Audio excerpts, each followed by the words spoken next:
నమస్తే, వీధుని స్వాగతం, లక్ష్మణ సమాజీతం. మరి నిర్మాత మండలి ఎలక్షన్స్లో అనూహ్యంగా విజయం సాధించినటువంటి కళ్యాణ్ గారు ఉన్నారు.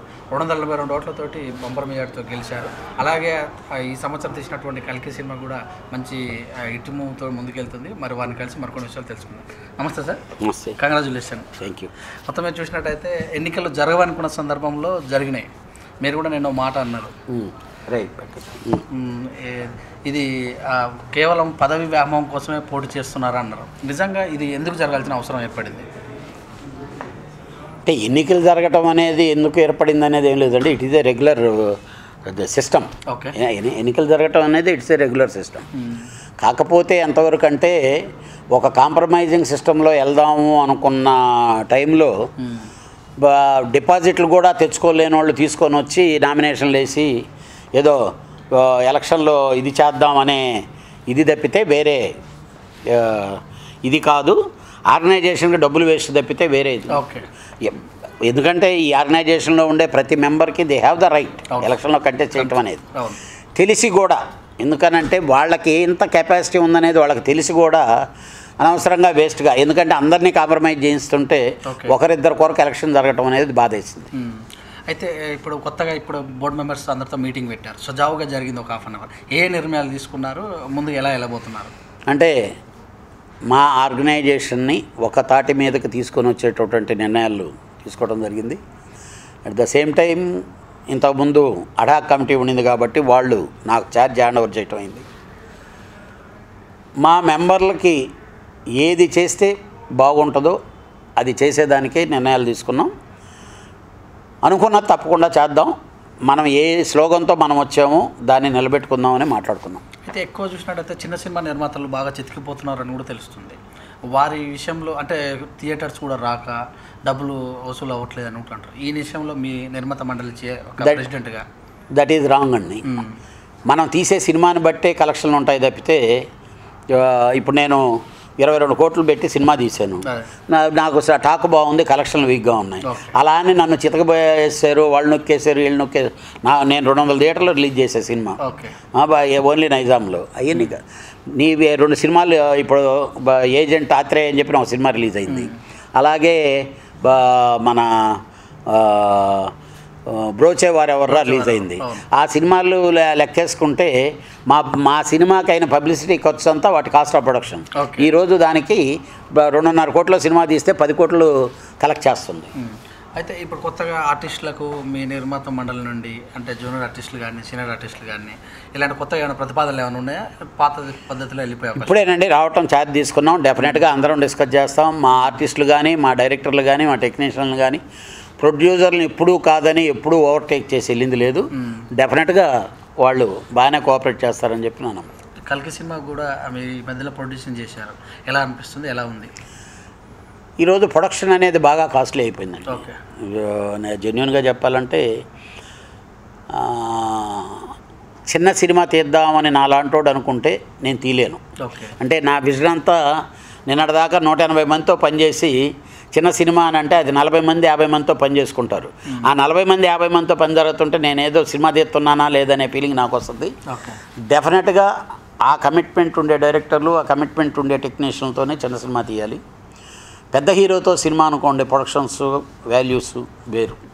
మిడిల్ రేంజ్ దాంట్లో కానీ చేస్తే ఇబ్బంది పడుతుంది. అయితే నిర్మాతలు ఎక్కువ సినిమాలు తీసిన వాళ్ళు చాలా తక్కువగా ఉంటున్నారు.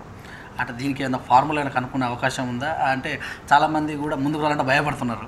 ఈ సందర్భంగా మీరు కొత్తగా అంటే సినిమా తీయడానికి భయపడుతున్నారా లేకపోతే అంటే సినిమా తీస్తే మళ్ళీ తీయాలంటే ఆలోచనలోకి వెళ్ళిపోతున్నారు? అంటే డబ్బులు సార్ ఎవ్రీ ఫంక్షన్లోనూ ఎవ్రీ ప్రెస్ మీట్లోనూ చెప్తున్నాం, సినిమా ఇండస్ట్రీలో 92% ఫెయిల్యూర్స్, 8% క్యాష్ చేసుకుంటుండి సక్సెస్ అవుతుండేటటువంటి సినిమాలు ఉంటాయి. వచ్చే ప్రతి కొత్త ప్రొడ్యూసర్కి ఆ 8%లో ఉండే సినిమా పేర్లు చెప్పి సినిమా వాళ్ళు కానీ, డైరెక్టర్లు కానీ, కొత్తగా డైరెక్ట్ చేద్దామనే వాళ్ళు కానీ, వాళ్ళు కానీ వీళ్ళందరూ దాన్ని బేస్ చేసే చెప్పి ఆ సినిమాలాగా తీద్దాం అనుకుంటారు కానీ ఫ్లాప్ సినిమాలాగా పేరు చెప్పరు. ఇది ఇప్పటి నుంచి కాదు, లాస్ట్ 50 years నుంచి ఇదే జరుగుతుంది. దానికి ఇక వేరే వాళ్ళ మీద నిందేసి మాత్రం ప్రయోజనం లేదు. అయితే నిన్న మీరు చిరంజీవి గారు కూడా ఫోన్ చేశారు, గో హెడ్ నేను ఎక్కువ అని చెప్పారు. అనుభూతి ఎలా ఉంది, ఏమైనా డిస్కషన్ జరిగింది? వీ ఫీల్ వెరీ హ్యాపీ అండి. ఎందుకంటే ఆయన ఈరోజు ఈ ఇండస్ట్రీలో ఉండే వాళ్ళల్లో ఒక 10 మందికి కూర్చొని ఇలా వెళ్దాం అని చెప్తే ఆయన మాట నెగ్గుద్ది. ఓకే. ఈరోజు ఇండస్ట్రీకి పెద్ద దిక్కు ఆయనే. ఓకే. అందుకనే ఆయన ఈ ఇండస్ట్రీలో వాళ్ళం కాబట్టి ఈ ఇండస్ట్రీలో ఒక ఆర్గనైజేషన్ ఎలక్షన్ జరిగింది, రిజల్ట్ వచ్చింది కాబట్టి అభినందించాలి, సపోర్ట్ చేయాలి కాబట్టి ఆయన చేశారు. డెఫినెట్గా చిరంజీవి గారి అడుగుజాడల్లోనే ఆయనకి చెప్పే ఏదన్నా ఈ కార్యక్రమం చేయబోతున్నామంటే డెఫినెట్గా ఆయన సపోర్ట్ తీసుకుంటాం. మాకు ఇప్పుడు చిన్న చిన్న డిస్టర్బెన్స్లు ఉన్నాయి, మీకు తెలిసే ఉంటుంది. ఈ మధ్యన మాలో డిస్టర్బెన్స్ వచ్చినా, ఎక్కడ డిస్టర్బెన్స్ వచ్చినా, ఏది వచ్చినా చిరంజీవి గారే సాల్వ్ అవుట్ చేశారు. ఓకే. ఎందుకనంటే ఫేస్ వాల్యూ, అతను మాట వాల్యూ దాని మీద డిపెండ్ అయి ఉంటారు. ఎందుకంటే ఇక్కడ ఎవరో మేము నీకంటే నేను పెద్ద ఇది అనేది ఉండదు. ఒక పెద్ద ఇంతకుముందు దాసనారాయణరావు గారు చెప్తే అలాగే అలాగే గురువుగారు అలాగే అండి అనేవాడు. ఈరోజు చిరంజీవి గారు చెప్తే అలాంటి వాయిసే ఉంటుంది. అందుకనే చిరంజీవి గారు ముందుకు రావాలి. ఆయన తదనంతరం ఎవరు వస్తారనేది వదిలేస్తే దీన్ని లీడ్ చేయాల్సిన వ్యక్తి ప్రస్తుతం ఇండస్ట్రీకి ఆయనే పెద్ద దిక్కు, ఆయనే చేయగలరు. అయితే మొత్తం మీద చూసినట్టయితే హీరోయిన్లు కొత్త వాళ్ళు మొత్తం కూడా బయట రాష్ట్రాల నుంచి తీసుకొస్తున్నారనే ఉద్యమం కూడా నడిచింది కొన్నాళ్ళు. ఈ సందర్భంగా మీరు మరి ఏమైనా కొద్ది తెలుగు వారికి ఎక్కువ ప్రాముఖ్యత ఇచ్చే అవకాశం ఏమైనా ఉందా? మీరు చెప్పండి సార్, నాకు మంచి హీరోయిన్ ఎవరో చెప్పండి తెలుగు వాళ్ళల్లో. అంటే నా సినిమా వ్యాపారాన్ని నేను ఆలోచించుకుంటాను తప్పితే నేను వెళ్ళేసి ఎవరినో పెట్టేయమంటే నేను పెట్టాను కదా, మాకేమన్నా అవసరమా వాళ్ళని బాంబే నుంచో దుబాయ్ నుంచో లేకపోతే ఢిల్లీ నుంచో తీసుకొని వచ్చి ఇక్కడ హోటల్ రూములు కట్టి వాళ్ళకి డబ్బు ఇచ్చి ఆ కథకి వాళ్ళైతే బాగుంటారని వాళ్ళని బుక్ చేసుకుంటున్నాం. కానీ సినిమా ఇండస్ట్రీకి తెలుగు, తమిళ, కన్నడ, మలయాళం, హిందీ, ఇంగ్లీష్ ఏ భాష భేదాలు లేవండి. ఆ సినిమాకి ఆ క్యారెక్టర్కి ఆ ఆర్టిస్ట్ పనికొస్తారు అనుకుంటే ఆ డైరెక్టర్ క్రియేటివిటీని బట్టి వాళ్ళ మార్కెట్ సిచ్యువేషన్ బట్టే వెళ్తుందే తప్పితే ఇండివిజువల్గా ఏదో వాళ్ళ మీద వీళ్ళ మీద విపక్ష వేషమైనట్టు ద్వేషాలతో మాత్రం అలాంటిది ఈ సినిమా ఇండస్ట్రీలో ఉండదు. అలా ఉంటే తమిళ వాళ్ళు చాలామంది వచ్చి ఇక్కడ యాక్ట్ చేస్తున్నారు, తెలుగు వాళ్ళు పోయి తమిళ్లో యాక్ట్ చేస్తున్నారు, మనందరం పోయి కన్నడలో యాక్ట్ చేస్తున్నాం. మన హీరోయిన్లు అందరూ పోయి హిందీని ఏలేశారు. ఒక శ్రీదేవి కావచ్చు, ఒక సావిత్రి కావచ్చు, ఒక రేఖ కావచ్చు, వీళ్ళందరూ వాళ్ళు అనుకోలేదే. సినిమా ఇండస్ట్రీకి ఇది రాంగ్. రాబోతున్నటువంటి నిర్మాతలకు, కొత్తగా వచ్చిన నిర్మాతలకు మీరు ఒక యాజ్ ఏ సీనియర్ ప్రొడ్యూసర్గా అండ్ ప్రెసిడెంట్గా ఏం చెప్తారు? నేను ఒక్కటే చెప్తాను, ఫస్ట్ మీ డబ్బుల్ని మీరు జాగ్రత్త చేసుకోండి. ఇక్కడికి వచ్చినప్పుడు చాలామంది చాలా చెప్పేస్తుంటారు, ఏమని అర్జున్ రెడ్డి లాంటి సినిమా తీసేద్దాం సార్ ఇన్ని కోట్లు వచ్చేస్తుంది, లేకపోతే చందమా సినిమా లాంటిది తీద్దాం సార్ ఇన్ని కోట్లు వచ్చేస్తుంది, లేకపోతే ఇంకో సినిమాలాగా చేద్దామండి. ఇలాగా చెప్పి అంటే సినిమా అంటేనే ఊహ, అలా ఊహాలోకంలోకి మనల్ని తీసుకెళ్ళిపోయి సినిమాలు చేయిస్తుంటారు. మీ డబ్బును మీరు కాపాడుకునే దానికి 1 సంవత్సరం 2 సంవత్సరాలు ఇండస్ట్రీలో ఉండి అబ్జర్వ్ చేయండి, then you start the productions. కొత్త మూవీ ఏది మీరు ఈ మధ్యకాలంలో స్టార్ట్ చేస్తున్నారు? నేను ఆల్రెడీ కలికి మొన్న 28వ తారీఖు రిలీజ్ అయింది.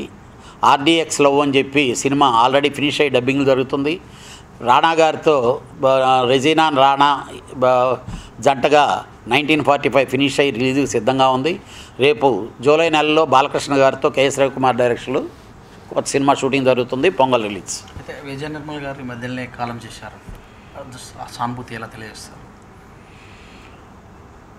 ఆవిడ మా మేడం అండి, ఆవిడకి సానుభూతి కాదు, ఈ ఇండస్ట్రీ ఆవిడకి చాలా రుణపడి ఉంది. ఒక్కటి మాత్రం నిజం, అంత మహోన్నతమైన నటి లేరు, అంత మహోన్నతమైన దర్శకురాలు లేరు, ఇక రారు, అంతవరకు మాత్రం confirm. Thank you sir, thank you very much. మీ విలువైన సమయాన్ని మరి మీరు గెలిచి ఈ 2 సంవత్సరాల పదవిలో మరెన్నో ఉన్నత శిఖరాలు స్వీకరించి మా వీధి తరఫున మీకు విజయమైన తరఫున ధన్యవాదాలు. ఇదండి, మరి సినిమా రంగంలోకి రావాలంటే మరి ముందుగా అలా పెట్టినటువంటి అమౌంట్ ఖచ్చితంగా చూసుకోవాలి. ఒకే రాత్రి అయ్యే విషయం కాదు. మరి నన్ను గెలిపించినటువంటి అందరికీ కూడా ధన్యవాదాలు. సి కళ్యాణ్ గారు, నిర్మాత గారు, ప్రెసిడెంట్ అయినటువంటి వ్యక్తి తెలియజేశారు. చూస్తున్నాడు విజిటర్స్ కెమెరామెన్ నరేష్తో మీ సురేష్.